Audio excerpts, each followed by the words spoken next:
యేసు ప్రభు ఉట్టిగానే పరిశుద్ధాత్మని ఇయ్యలే మనకి. ఆయన పరిశుద్ధాత్మని ఎందుకు ఇచ్చిందంటే, యేసు ప్రభు ఆ శిష్యులతోని 3.5 సంవత్సరాలు ఉన్నాడు. వాళ్ళకి ఏది కావాలంటే అది ఇచ్చిండు. వాళ్ళకి ఆకలి అయిందంటే 5 రొట్టెలు 2 చేపలు వంచిండు.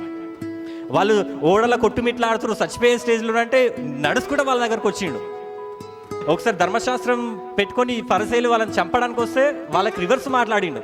ప్రతిసారి ఏం చేసిండంటే వాళ్ళకి కావాల్సిన ప్రతిదీ యేసుప్రభు ఇస్తూ ఉన్నాడు. వాళ్ళకి ఏది కావాలంటే ఇది కాపాడుతూ ఉన్నాడు, వాళ్ళు ప్రొటెక్ట్ చేస్తూ ఉన్నాడు వాళ్ళని.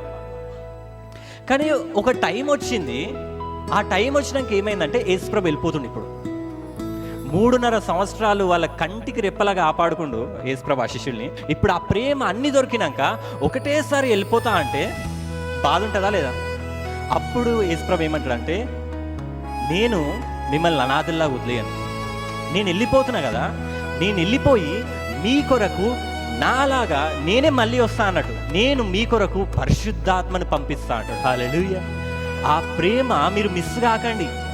ఇంకా చెప్పాలంటే ఏమంటాడంటే, నాకంటే ఇంకా మంచిగా చూసుకుంటాడని చెప్తాడు. హల్లెలూయా. నేను వెళ్ళడం మీకు మంచిదే అంటాడు.